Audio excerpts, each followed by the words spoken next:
नवीन organic केमिस्ट्रीचा हा part आहे. साधारणतः 3 ते 4 मार्काचा हा पार्ट. Organic polymers. तर बरेचसे पॉलिमर्स आपण डेली यूज मध्ये वापरत असतो मुलांना. कोणते कोणते? जसं प्लास्टिक हे पॉलिमर आहे. पीव्हीसी पाईप असतात फिटिंगसाठी, नळाच्या फिटिंगसाठी वगैरे वापरतात. पॉलिथिन बॅग, रबर, ग्लोव्ज, म्हणजे असे बरेचसे पदार्थ असतात की जे पॉलिमर आहेत. आपले इलेक्ट्रिक साठी वापरणारे स्विच, तर हे सगळे पॉलिमर्सच आहेत. त्यानंतर ते कन्व्हेअर बेल्ट, हे आपले जे कापड आहे हे पण पॉलिमरच आहे एक प्रकारचं. तर अशा या पॉलिमरचा अभ्यास आपल्याला या प्रकरणामध्ये करायचा आहे. साधारणतः 8 पॉलिमर आपल्याला अभ्यासायचे आहेत.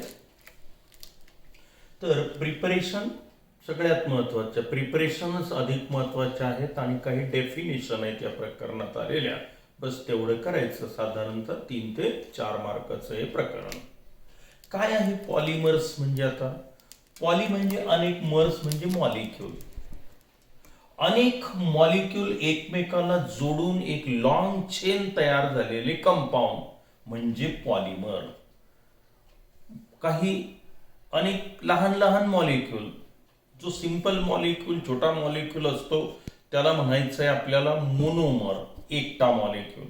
हा मोनोमर एकमेकाला जोडून जेव्हा लॉंग चेन कंपाऊंड तयार होतो त्याला म्हटलं जातं पॉलिमर. अनेक मोनोमर पासून तयार झालेला पदार्थ कंपाऊंड म्हणजे पॉलिमर. मग आता याची व्याख्या कशी केल्या जाते पहा. Polymers, these are the complex macromolecule. Complex macromolecule. Micro म्हणजे बारीक लहान, पण हा मॅक्रो म्हणजे मोठा आहे. Polymers are complex macromolecules formed from the repeating unit which is derived from the small molecules called as a monomer. लहान मॉलिक्यूल म्हणजे मोनोमर, सिंपल मॉलिक्यूल, याच्यापासून एक रिपीटिंग युनिट तयार होतं जे वारंवार रिपीट होत जातं, एकमेकाला जोडल्या जातं आणि त्याच्यापासून हा मॅक्रो मॉलिक्यूल तयार होतो, त्याला म्हणायचं आहे पॉलिमर. मग आता काय व्याख्या झाली पॉलिमरची? Polymers, these are the complex macromolecules formed from repeating unit which is derived from small molecules. That small molecules, basic molecules called as a monomer.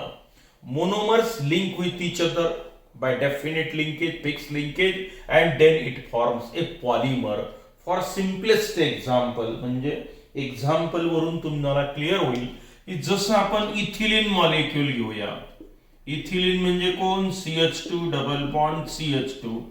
हा झाला मोनोमर, एकटा मॉलिक्यूल, सिंगल मॉलिक्यूल.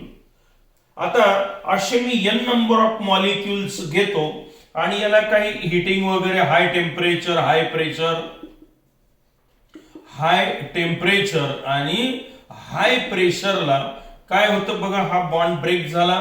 ब्रेक झाल्यानंतर ही चेन इकडे continue होते.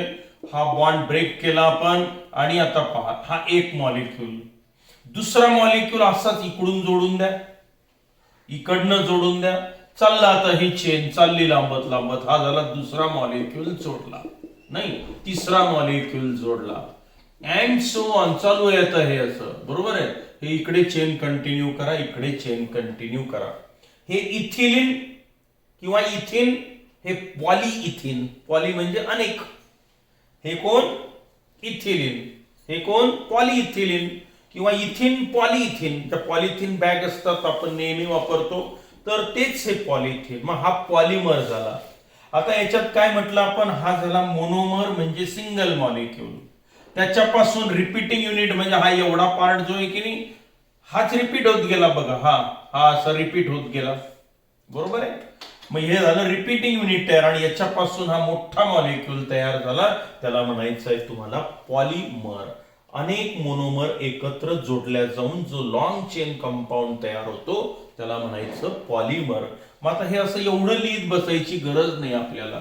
मग याच्यासाठी आपण काय करतो, हे पहा, ही चेन इकडे, ही चेन इकडे, टेकन n टाइम्स, हा झाला पॉलीइथिन. पॉलीइथिन हा झाला पॉलिमर. आता मग असे हा पॉलीइथिन हा पॉलिमरच आहे, नेहमी वापरतो आपण. तर या प्रकरणात असे अनेक पॉलिमर येणार आहेत, त्याचा अभ्यास आपल्याला करायचा आहे. ठीक आहे. मग पॉलिमरची व्याख्या समजली का, काय आहे? These are the complex macromolecules formed from repeating unit which is derived from the monomer, that is smaller molecules called as a polymers. आता हे पॉलिमर्स निसर्गातही मिळतात किंवा आपण कृत्रिमरित्या हे तयारही करू शकतो. यानुसार आपण या पॉलिमरचे 3 प्रकार पाडतो. On the basis of origin, that is source from which the polymers are formed किंवा from which the polymers are obtained. Polymers कुठून मिळतात, त्याचा सोर्स काय आहे, यानुसार आपण या पॉलिमरचे 3 प्रकार पाडतो. हे सिंपल क्लासिफिकेशन आहे, हे तुम्हाला पाठ करायची गरज नाही, पण हे जर तुम्ही समजावून घेतलं तर पुढचं प्रकरण समजेल तुम्हाला. मग सोर्स नुसार पहिला प्रकार आहे नॅचरल पॉलिमर्स,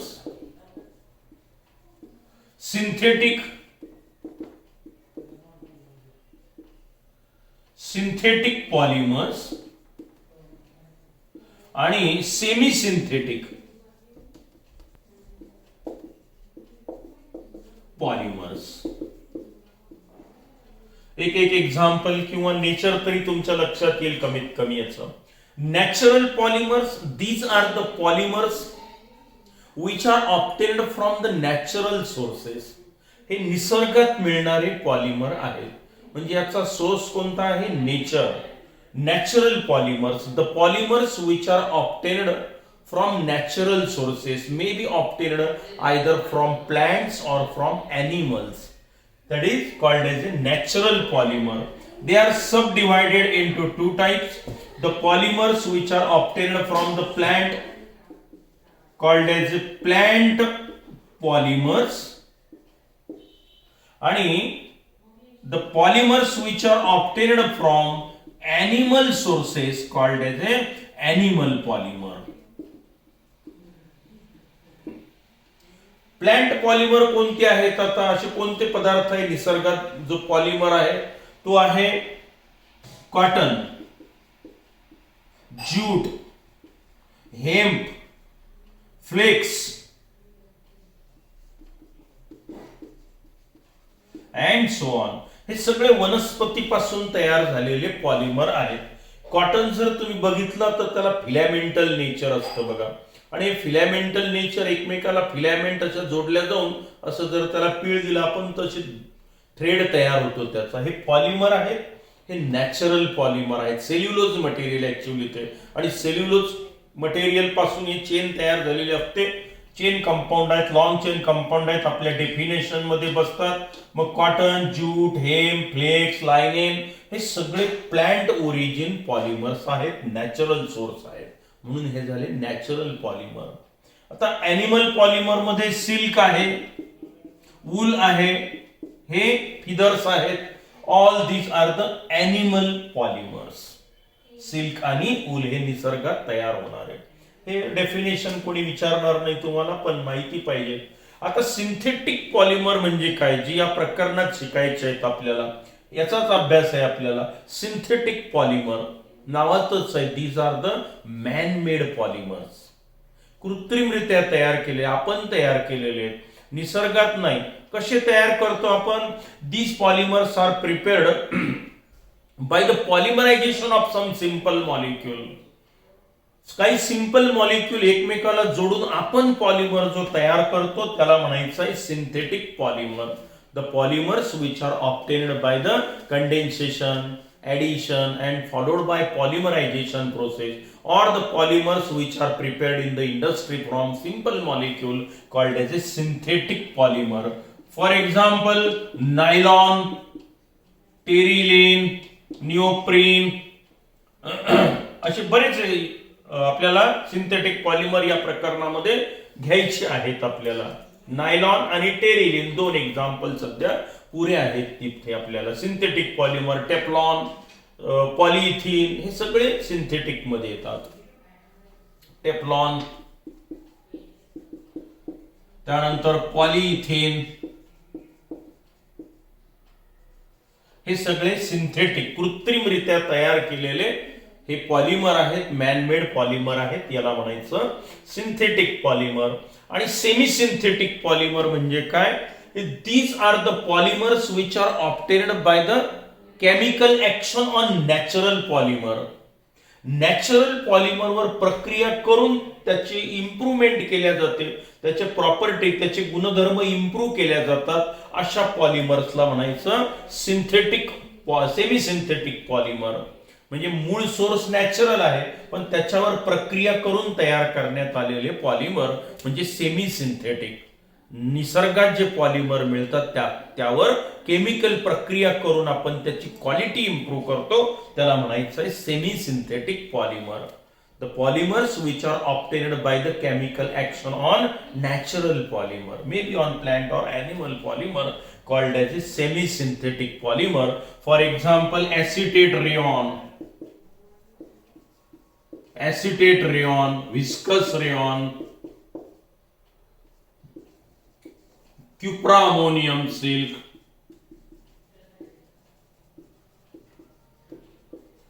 हे सगळे एक एक एक्झाम्पल वाटलं तर लक्षात ठेवा, नोट्स मध्ये दिलंय मी तुम्हाला. तर हे सेमी सिंथेटिक पॉलिमर आहेत. रेयॉन फायबर्स आहेत विशेषतः.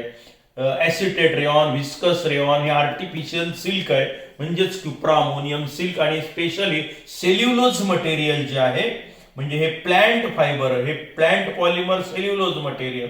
ॲनिमल पॉलिमर म्हटलं तर हे प्रोटीनस मटेरियल असतं, इथे अमाइड लिंकेज असते. थोडक्यात हे प्रोटीनस पॉलिमर आहेत आणि हे व्हेजिटेबल वाले, प्लांट वाले सेल्युलोज पॉलिमर आहेत. ठीक आहे.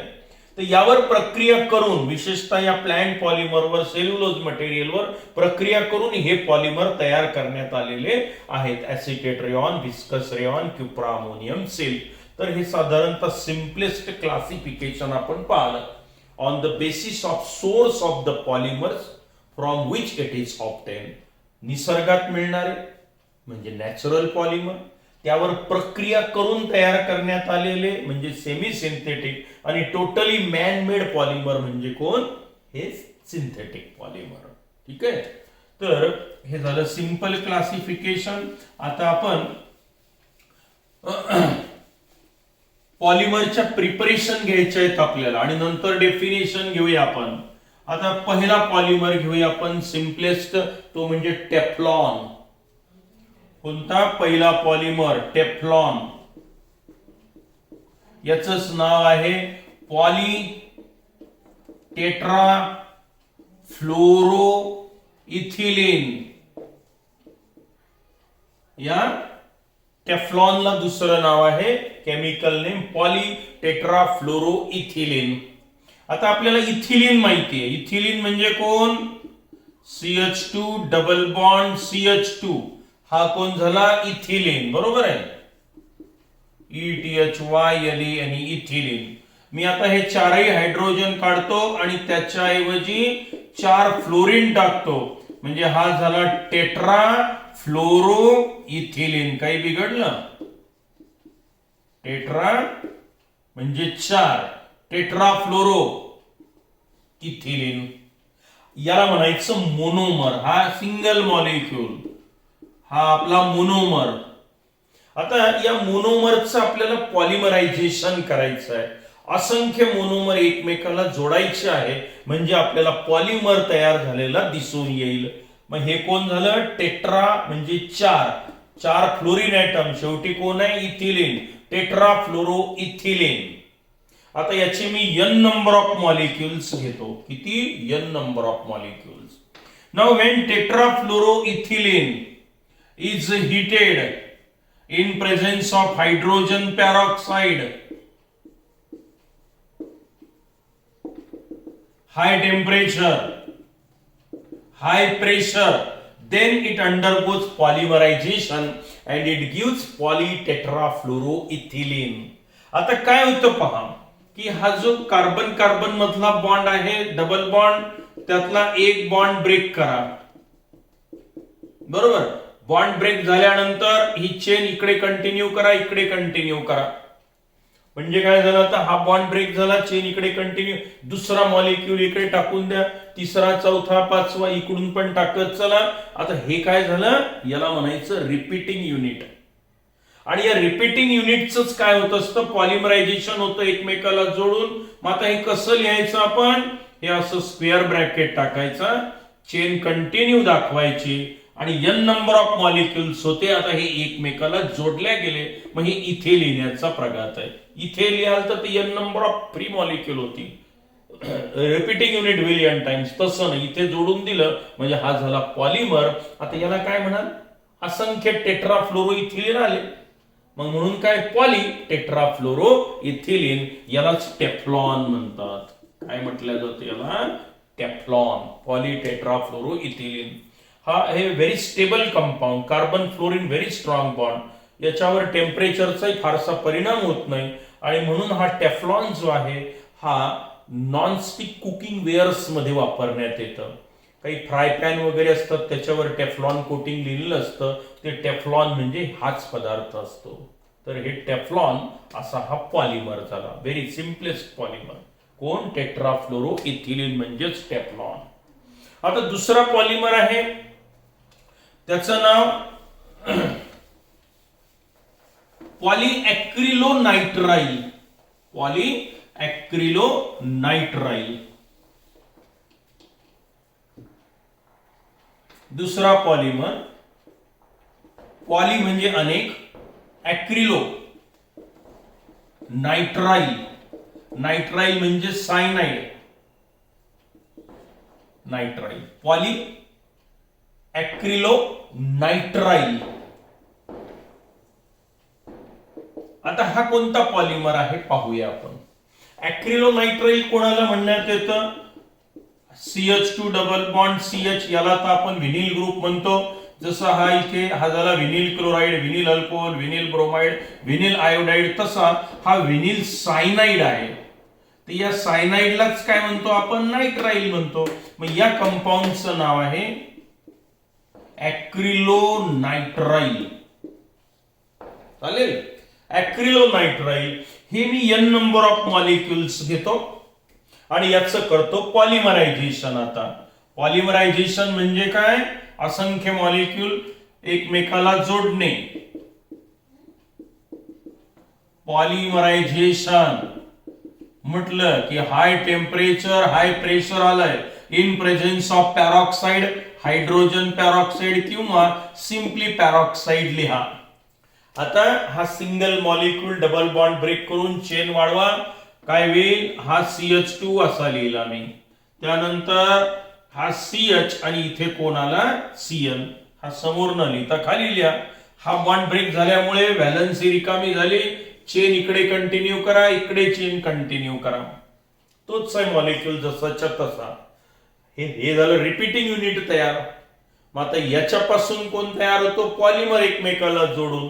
मग लिहिताना कसं लिहायचं, हा असा ब्रॅकेट दाखवा, ही चेन इकडे continue, taken n times, poly acrylo nitrile. झाला पॉलिमर तयार. फक्त हायड्रोजन टाकला तर पॉलिइथिन तयार झाला, बरोबर आहे. फ्लोरीन फ्लोरीन फ्लोरीन टाकले तर तो कोण तयार झाला होता, टेफ्लॉन अगोदरचा. आणि आता याला काय म्हणायचं, पॉलीऍक्रिलोनाइट्राइल. तर हे जो पॉलीऍक्रिलोनाइट्राइल आहे, it is used as a substitute for wool. Wool म्हणजे लोकर, लोकर सारखंच काम करतो तो. म्हणजे आपण स्वेटर वगैरे जे वापरतो विशेषतः बॅड कंडक्टर ऑफ हीट, तर ते हेच असतं पॉलीऍक्रिलो. किंवा ब्लँकेट वगैरे वापरल्या जातात ते याचेच असतात. त्याला ओरलॉन लिहिलेलं असतं, याच्यापासूनच ओरलॉन तयार करण्यात येतं. ऍक्रिलन नावाचं आणखी एक वेगळं पॉलिमरसाठी पण याचा उपयोग होत असतो. It means that polyacrylonitrile it is used as a substitute for wool. तर आता असे हे दोन पॉलिमर आपल्याला माहिती झाले. त्यानंतर असे जवळजवळ 8-9 प्रिपरेशन आपल्याला घ्यायचे आहेत आणि नंतर डेफिनेशन. 3-4 पिरियड मध्ये हे प्रकरण आपलं संपून जाईल. ठीक आहे, इथे पुरे करू आपण.